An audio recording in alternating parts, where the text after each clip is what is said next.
The human engineer named Ethan Ward had spent almost 3 months on the alien world of Valeria.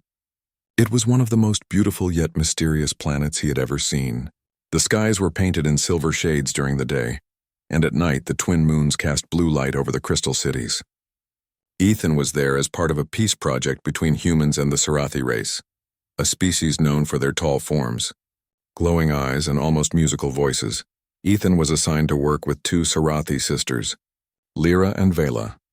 Lyra was the younger one, curious, sometimes impatient, and often caught studying him when she thought he wasn't looking. Vela, the elder, was calm and graceful, her tone always soft but full of wisdom. Together they were responsible for maintaining the city's energy shields, while Ethan helped repair the old reactors humans had once traded to the Scifi. At first, the work was simple, but over time Ethan began to notice strange things. The sisters often whispered in their language when he entered the room. They sometimes stopped talking the moment they realized he was near, and once he saw Vela staring at him through the reflection of a crystal wall, her expression unreadable, almost sad. He didn't want to assume anything. But humans were naturally curious, and Ethan was more curious than most. He began to wonder what they really thought about him. Did they trust him? Did they see him as a friend or just a fragile outsider playing with their sacred machines? One evening, after working long hours near the city's glowing core, the sisters invited him to rest in their guest hall. It was a rare gesture of hospitality among the Scifi. The hall shimmered with soft blue lights, and the air smelled faintly of flowers that grew on floating vines. The walls themselves seemed alive, pulsing gently like a heartbeat. Ethan thanked them, his voice tired but grateful. "You two don't have to worry about me. I'll be fine." Lyra smiled, a small, almost shy smile. "You worked hard today. Rest. Humans need more sleep than Scifi." Vela nodded in agreement, her golden eyes calm. "Yes, sleep restores the body and it also clears the mind. You will need that tomorrow." Ethan didn't know what she meant by tomorrow, but he didn't ask. Instead, he lay down on the soft, glowing bed that seemed to mold perfectly around him. The lights dimmed and the hall grew quiet. He could hear the faint hum of energy running beneath the floor, like a low song of the city itself. But something in his heart refused to rest. The sisters' behavior had been too strange that day. They had spoken privately with council envoys, their voices low and urgent. When he approached, they had stopped at once, pretending to discuss technical matters. Ethan had smiled and walked away, but he had noticed the worried look they exchanged afterward. As he lay there in the dim light, an idea came to him, one that made him both nervous and excited. What if he pretended to sleep? Maybe then he could learn what they were hiding. Maybe he would finally understand why they were acting this way. He closed his eyes and slowed his breathing, trying to look as if he had drifted off. His heartbeat thudded softly in his ears. A few minutes passed. Then he heard the faint sound of footsteps, soft and graceful, like silk brushing stone. Lyra's voice came first, barely above a whisper. "He's asleep?" Vela's voice followed, deeper and calmer. "Yes, he needs rest." There was silence for a moment. Then Lyra sighed. "Do you ever wonder what he thinks of us? Humans, they're strange. He doesn't fear us. He doesn't even look at us the way others do." Vela responded quietly. "Ethan is different. He has no greed in him, no ambition to rule or to take. That's what makes him dangerous in another way." Ethan almost frowned, but he kept still. "Dangerous, him? What did she mean by that?" Lyra laughed softly. "You mean because he doesn't play the games of power?" "Maybe, but the council doesn't trust him. They think he's a spy." Ethan's chest tightened. He had suspected this, but hearing it confirmed hurt more than he expected. "They fear his mind," Vela said, her tone thoughtful. "He understands the old machines better than their own scholars. He could destroy or save our city with a few wrong touches. Yet, he helps us. He smiles. He fixes things." "I don't think he's a spy." Lyra hesitated, her voice trembling. "Neither do I. But if we protect him, the council will punish us. They already suspect we're hiding something." Vela's answer was simple but full of warmth. "Then we will face it together. He doesn't deserve their fear." The silence stretched again, and Ethan thought they were finished.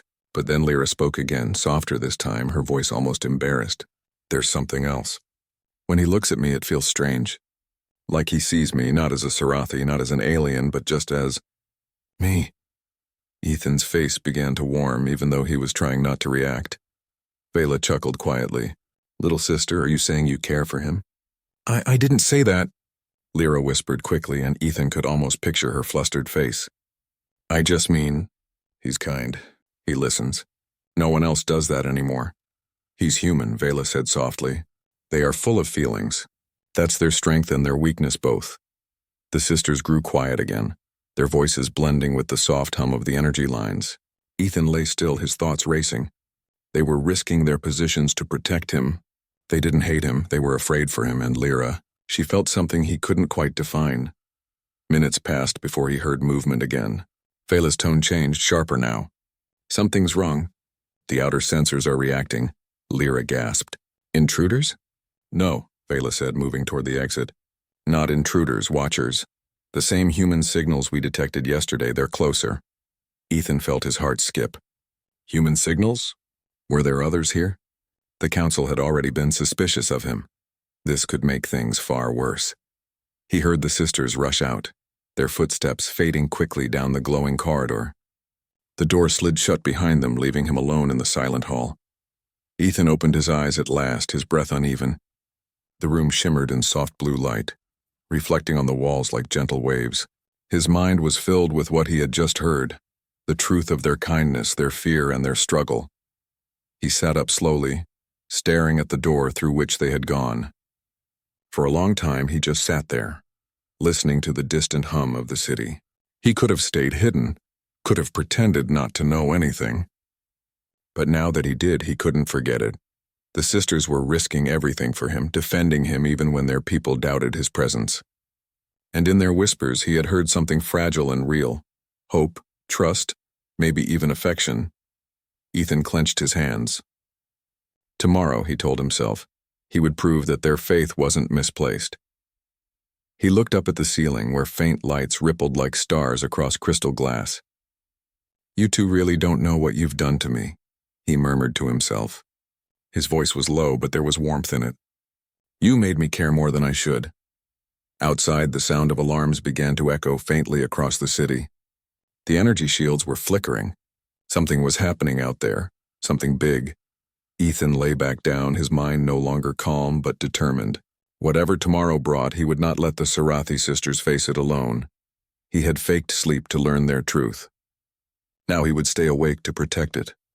When the morning light broke through the crystal walls, Ethan was already awake. The glow of Valeria's twin suns cast soft rays across the room, but his thoughts were far from calm. The alarms from last night still echoed faintly in his memory. Something had happened, something the sisters hadn't told him. He got up and stepped outside the guest hall. The corridors were quiet, almost too quiet. The walls, usually alive with color, now pulsed with a dull blue rhythm, signaling the energy shields were weak. That was never a good sign. He found Lyra and Vela in the control chamber, surrounded by shimmering screens. Their usually calm faces were filled with tension. When they saw him, Lyra's eyes widened. Ethan, you should still be resting, she said quickly. I heard the alarms last night, he replied softly. What's going on? The sisters exchanged a glance before Vela finally spoke. The outer shields are failing.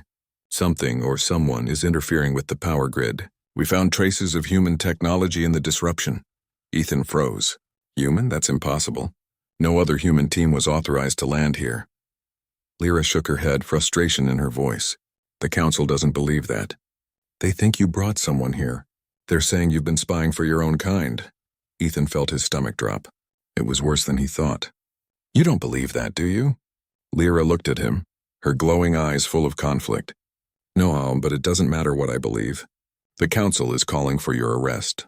They say if the grid collapses again, they'll remove all humans from Scifi territory. Vela added, her voice steady but sad. If that happens, peace between our species will end. Everything you've worked for will be gone. Ethan's mind raced. The sisters had protected him once already. He couldn't let them do it again. Let me fix it, he said firmly. The energy grid is human-built. If someone tampered with it using human tools, I'll know how to reverse it. Vela frowned. It's too dangerous. The grid's core is deep beneath the reactor tunnels. Radiation levels there would burn even Scifi armor. I've worked with worse, Ethan said with a faint smile. Let me try. Lyra stepped forward, shaking her head. You can't go alone. At least let us come with you. Ethan looked at both of them, and felt something warm stir in his chest. They were risking so much already. "If you come, the council will blame you," he said gently. "Please, let me do this one thing right." For a long moment, no one spoke. Finally, Vela nodded slowly. "Very well. But if you fall, we will come for you." Ethan smiled. "That's fair." He turned and walked toward the reactor tunnels. The deeper he went, the darker it became. The floor hummed under his boots, and the air grew heavy with energy. Blue sparks danced along the walls, and faint lightning bolts flickered through transparent conduits. The human-built reactor had aged over the years, but its core still shone with a golden light, alive, dangerous, and beautiful. As Ethan approached the central console, he could see the damage. Someone had rerouted the main connection, creating a power feedback that could easily overload the shield grid. He knelt beside the machine and began to work, his fingers moving quickly over the glowing panels. The static heat burned his skin, but he ignored it. Sweat dripped down his face, his mind focused only on the sequence of codes before him. Above him, the storm outside began to rise again. The whole city shook. In the control chamber, Lyra and Vela watched the readings with growing fear. "The energy output is climbing too fast," Lyra shouted. "He's taking in too much radiation." Vela clenched her fists. "He's doing it to save us. He knows the risk." Lyra turned toward her sister, panic flashing in her eyes. "We can't just watch him die." Without waiting for permission, Lyra ran out of the chamber. Vela cursed under her breath and followed. Down below, Ethan struggled to stay upright. His vision blurred as the lights flickered. The console sparked violently, throwing arcs of lightning across the tunnel. He reached for the final switch, but his arm trembled. "Come on," he muttered, voice hoarse. "Just a little more." Before he could collapse, a pair of glowing hands caught his shoulders. Lyra knelt beside him, her voice trembling. "You fool. You should have waited." Vela stood behind them, raising her arms toward the energy conduit. "I'll stabilize the current." "Lyra, shield him!" The sisters worked together, their luminous energy weaving through the air like ribbons of light. The storm inside the reactor began to calm. The humming softened, the static faded, and at last the golden light of the core stabilized. Ethan slumped forward, exhausted. Lyra caught him and lowered him gently to the floor. Her glowing eyes shimmered with emotion. "You could have been killed," she whispered. Ethan smiled weakly. "I told you I'd fix it." Vela looked down at him, her usual calm replaced by something warm and proud. "You did. The grid is stable again. You've saved us." Before Ethan could reply, the communication crystal near the console lit up. It was the Scifi Council. Their leader's voice echoed coldly through the tunnel. "Ethan Ward, human engineer. You have interfered with restricted systems. Explain yourself." Ethan forced himself to stand, even though his legs shook. "If I hadn't interfered, your city would have fallen. Someone tampered with the reactor. Someone who wanted to make you think humans were your enemies." The council was silent for a moment. Then the voice spoke again, doubtful. "And we should believe you?" Vela stepped forward, her tone firm and commanding. "You will believe because I was here. I saw what he did. He risked his life to save our people." Lyra's voice joined hers, softer but full of emotion. "If you doubt him, then doubt us too. We are Scifi, and we say he is innocent." The silence that followed felt endless. Then the council finally replied, "Very well. Bring him before us when he recovers. We will discuss his fate." The crystal dimmed. Ethan sighed, half in relief, half in exhaustion. "That's something, I guess." Lyra helped him stand. "You shouldn't talk. You've done enough." He looked at her, meeting her glowing gaze. "I had to. You believed in me when no one else did." Her lips parted as if to reply, but no words came. She simply looked at him, her expression soft and uncertain. Hours later, after Ethan was placed in a healing pod, the sisters sat beside him in silence. The chamber was calm now. The city lights outside had returned to their usual peaceful glow. When Ethan opened his eyes again, he found both of them there, Lyra sitting quietly, Vela standing near the window. "How long was I out?" he asked weakly. Lyra smiled faintly. "Almost a full cycle. You've been asleep longer than we expected." Ethan chuckled softly. "Guess I'm getting good at pretending to sleep." For a second, both sisters froze. Then Vela raised an eyebrow. "Pretending?" Ethan realized what he'd said. His face turned red. Before. The other night. I might have heard. A little of what you two said? Lyra's eyes widened in surprise and color rose in her cheeks.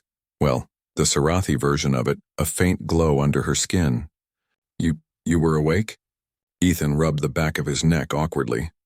I didn't mean to eavesdrop, I just wanted to understand you better. I wasn't sure if you trusted me. Vela's lips curved into a knowing smile. So you pretended to sleep to learn our true intentions. Humans are more curious than I thought. I'm sorry, he said quickly, but hearing what you said, it meant more than you can imagine. You defended me even when you were afraid to. Lyra looked away, her voice barely a whisper. We didn't want to lose what we believed in. Ethan smiled gently. And now I know what you believed in. Thank you for everything. The room fell quiet for a long moment. The hum of the energy lines filled the silence. Outside the window, the two suns were setting, painting the sky in orange and violet. When the council finally summoned them later, the hall was filled with hundreds of Sarathi. The moment Ethan entered, whispers spread through the crowd. The council leader rose and spoke solemnly. Ethan, Ward of Earth, you were accused of deceit, yet your actions today saved our city. We have seen the truth of your loyalty. You will not be punished. Instead, you will be honored. Gasps echoed through the hall. Vela and Lyra both smiled with pride. The leader continued. From this day, you will be known as a guardian friend of the Sarathi. This title has never been given to an outsider before. Ethan bowed slightly, unsure how to respond. I just did what I thought was right. The council leader nodded. And that is why you are worthy. When the ceremony ended, Lyra and Vela walked with him to the balcony overlooking the glowing city.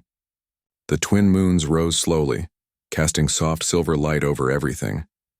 Lyra turned toward him, her expression gentle. You really are different from the stories the elders told about humans. Good different, I hope? He asked with a small grin. She nodded. Good different. Vela looked at them both and smiled faintly. Perhaps humans and Sarathi were meant to learn from each other, not fear each other. Ethan glanced at the sisters, feeling warmth spread through his chest. Maybe that's what this mission was really about. For a while, they stood in silence, watching the moons rise higher. Ethan thought about that night when he had faked sleep. He had done it to uncover their secrets, but instead, he had discovered something else. The quiet bravery of trust, the gentleness of understanding, and the strange beauty of connection between worlds. He turned to the sisters and smiled softly. You know, if I ever pretend to sleep again, it'll only be because I feel safe around you. Lyra laughed quietly, her eyes glowing brighter.